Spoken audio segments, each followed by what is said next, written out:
हाल ही में पास हुए 3 कृषि बिल के विरोध में पंजाब और हरियाणा के किसानों ने लंबी लड़ाई का मन बना लिया है। किसान बिल के विरोध में आज से 3 दिनों के लिए पंजाब बंद आंदोलन का ऐलान किया गया है।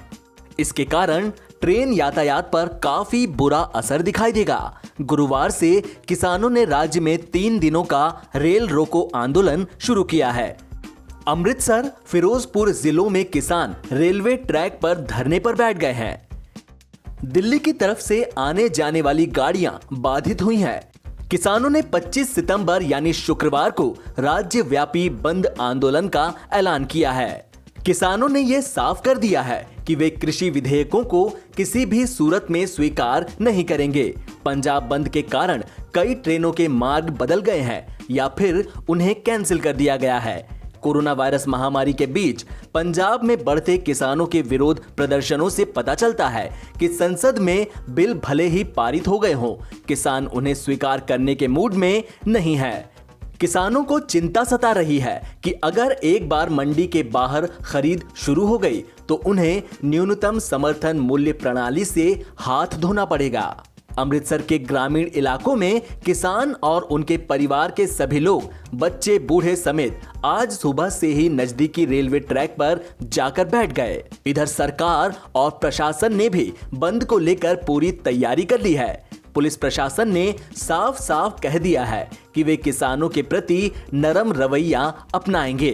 किसान नेता भी शांतिपूर्वक प्रदर्शन करने की अपील कर रहे हैं। प्रशासन की तरफ से मेडिकल सुविधा भी अलर्ट पर है। इस बात का विशेष ध्यान रखने को कहा गया है कि प्रदर्शन के चलते आम लोगों को किसी तरह की परेशानी ना हो।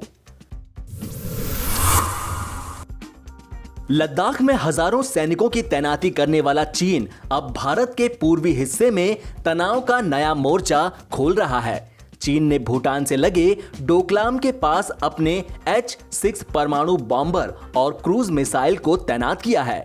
चीन इन विनाशकारी हथियारों की तैनाती गोलमुड एयरबेस पर कर रहा है। यह एयरबेस भारतीय सीमा से मात्र 1150 किलोमीटर दूर है। इससे पहले चीन ने इस घातक बॉम्बर की तैनाती अक्साई चीन के काशगर एयरबेस पर की थी। ओपन सोर्स इंटेलिजेंस एनालिस्ट डेट्रेफ्सा की ओर से जारी सैटेलाइट तस्वीरों में इस बॉम्बर के साथ KD-63 land attack cruise missile भी नजर आ रही है। इस मिसाइल की मारक क्षमता 200 किलोमीटर है। इसके अलावा एयरबेस पर शियान Y-20 मालवाहक सैन्य विमान भी नजर आ रहा है। चीन H-6 के बॉम्बर को लंबी दूरी पर स्थित टारगेट को निशाना बनाने के लिए डिजाइन किया गया है। यह विमान परमाणु हमला करने में भी सक्षम है। चीन ने इस विमान को विशेष रूप से अमेरिका के गुआम बेस को निशाना बनाने के लिए शामिल किया है। इसके पिछले मॉडल में मिसाइल की क्षमता सीमित थी, लेकिन इसे अपग्रेड करके अब और उन्नत बनाया गया है। चीन ने पिछले कुछ दिनों से डोकलाम के पास अपनी एक्टिविटी बढ़ाई है। 2017 में डोकलाम में ही भारत और चीन के बीच विवाद हुआ था और फिर 73 दिनों के गतिरोध के बाद चीन के सैनिकों को पीछे हटना पड़ा था। इंटेलिजेंस एजेंसी सूत्रों के मुताबिक चीन ने जून और जुलाई में डोकलाम के पास नए निर्माण कार्य किए हैं। वह नॉर्थ डोकलाम की जनरल एरिया में यह निर्माण काम कर रहा है। चीन इस ट्राई जंक्शन पर सिंचला और टोरसला नाला के साथ साथ लगी दीवार पर काम आगे बढ़ा रहा है। कोरोना वायरस से संक्रमित होने के बाद पिछले 24 घंटे में स्वस्थ हुए करीब 74% लोग 10 राज्यों एवं केंद्र शासित प्रदेशों से हैं। ये 10 राज्य और केंद्र शासित प्रदेश महाराष्ट्र, कर्नाटक, आंध्र प्रदेश, उत्तर प्रदेश, तमिलनाडु, ओडिशा, दिल्ली, केरल, पश्चिम बंगाल और छत्तीसगढ़ हैं।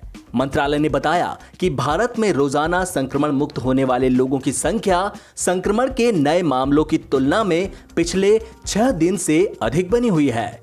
देश में कोविड-19 संक्रमण के बाद स्वस्थ हुए लोगों की कुल संख्या 46.7 लाख हो गई है, जबकि उपचार करवा रहे मरीजों की कुल संख्या 37 लाख से ज्यादा है।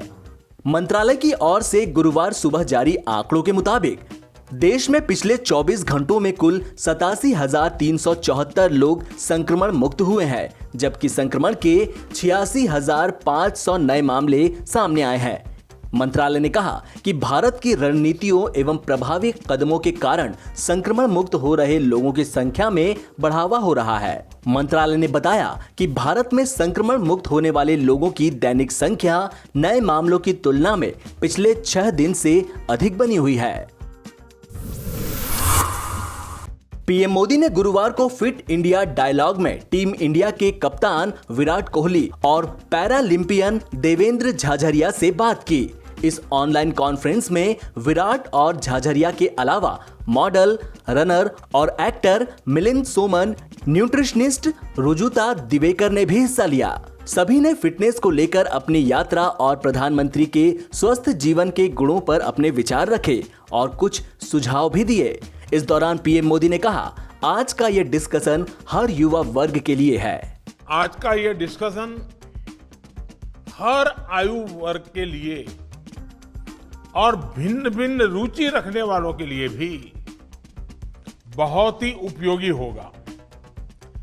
फिट इंडिया मूवमेंट की फर्स्ट एनिवर्सरी पर मैं सभी देशवासियों के अच्छे स्वास्थ्य की कामना करता हूं। एक साल के भीतर भीतर ये फिटनेस मूवमेंट ऑफ पीपल भी बन चुका है। युवा मंत्रालय और स्वास्थ्य मंत्रालय ने मिलकर फिटनेस प्रोटोकॉल भी जारी किया है। केंद्रीय मंत्री प्रकाश जावड़ेकर ने गुरुवार को विपक्ष पर कई तरह के आरोप लगाए। उन्होंने विपक्ष की राजनीति दिशाहीन बताते हुए कहा कि जब उनके पास कृषि विधेयक व अन्य मुद्दों पर अपना विचार देने का मौका था, तब उन्होंने सदन से वॉकआउट कर दिया। विपक्षी दलों का राजनीति दिशाहीन हो गई है, क्योंकि जब उनका अधिकार था संसद में बैठने का, बोलने का, अपनी राय जताने का, तो वो अधिकार उन्होंने छोड़ दिया, वॉकआउट किया और बाहर जाके धरने प्रदर्शन कर रहे हैं, राष्ट्रपति जी को मिल रहे हैं। उसके लिए तो 300 दिन है ना, जो 70-80 दिन चलती है पार्लियामेंट, वो पार्लियामेंट में बोलने के लिए है। और किसी ने हमारे तरफ से किसी को बोलने के लिए रोका नहीं था। इतने महत्वपूर्ण किसान का विधेयक हुआ, उसमें चर्चा भी हुई। जिस तरह से विपक्ष पेश आया वो लज्जा का विषय है। वो शर्मसार कर दिया उन्होंने राज्यसभा को। उनको डिवीजन चाहिए था। उपसभापति जी ने लगातार कहा कि आप अपने सीट पर जाओ, डिवीजन मांगो, मैं दूंगा, लेकिन नहीं किया। अब ये जाके सब जगह शिकायतें कर रहे हैं। ये तो चोरी और सीनाजोरी का मामला हो गया। देश के किसानों को एक वरदान मिला है। ये कह रहे थे एमएसपी नहीं होगी, एमएसपी हो गई। अब खरीद होगी